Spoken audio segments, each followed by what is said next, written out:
He slammed the plate down so hard the silverware rattled. The coffee spilled, the toast landed halfway off the plate, and his face was a mask of exhaustion and irritation. That was the moment I'd had enough. I turned to my wife, Emily, and muttered under my breath, "This is ridiculous. He's the rudest waiter I've ever seen." If you believe true kindness always finds its way back, please tap the like button now and subscribe to support more stories like this. We were in a small diner off I-40, the kind of place that smelled of bacon grease and burnt coffee, the kind of place that had seen better days. The neon sign outside flickered between open and pen. It was raining hard that afternoon. Our road trip to Nashville slowed by a storm, and I just wanted a warm meal and a bit of kindness. Instead, this waiter, his name tag said Ethan, had given me nothing but scowls and cold service.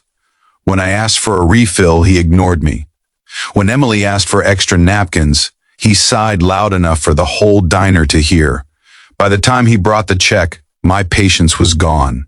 I pulled out my wallet and said, "I'm not tipping him a dime. People like that shouldn't be in customer service." But Emily didn't respond. She looked at him, then at me, with a strange, unreadable expression. As I reached for my jacket, she said quietly, "I'll meet you at the car." I watched her slip through the side door of the diner, rain dripping from her coat. I sat there for a minute, irritated, scrolling through my phone, waiting for her to come back. When she didn't, I stepped outside.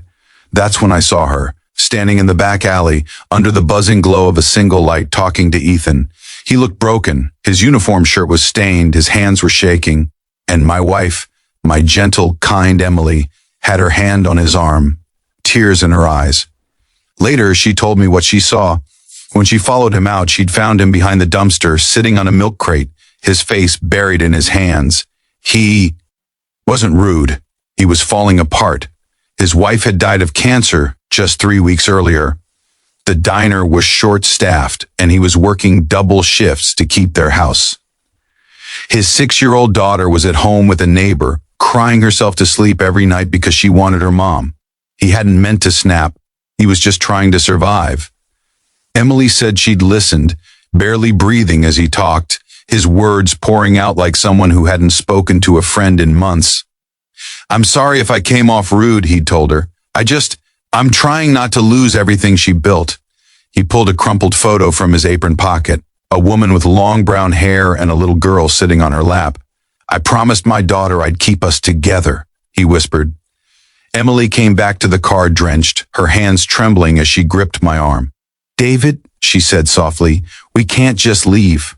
"What do you mean?" I asked. She looked at me the way only she could, like she was seeing right through me. "That man's fighting battles we can't imagine. You have the bonus from work sitting in your wallet. Leave it here, all of it." My first instinct was to argue. $10,000? That was supposed to go toward fixing our roof. But then she said something that silenced me completely. If our world ran on compassion instead of judgment, maybe fewer people would have to break before they get help. I stared at the rain hitting the windshield, and for once, I didn't think about money or inconvenience.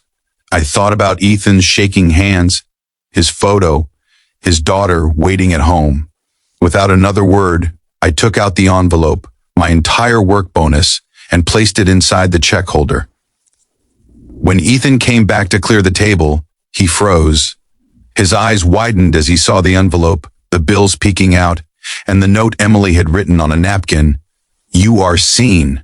You are not alone. From one family to another, keep going." He ran outside, calling after us as we pulled away. I caught a glimpse of him in the rearview mirror, standing in the rain, holding that envelope to his chest. For a long while, neither of us spoke. The road stretched endlessly ahead, and the storm began to lift. Then Emily whispered, "You never know what pain hides behind someone's silence." A week later, a letter arrived at our house. It was from Ethan. Inside was a photo of him and his daughter, smiling. He'd used the money to catch up on their mortgage and start a small catering business in memory of his wife. His words still echo in my mind. "Your kindness didn't just save me. It reminded me that love still exists in this world. We'd love to hear your story. What is the most memorable act of unexpected kindness you have witnessed or received? Share it in the comments below. If this story touched your heart, please like, comment, and share it because sometimes one act of kindness can rewrite someone's entire story.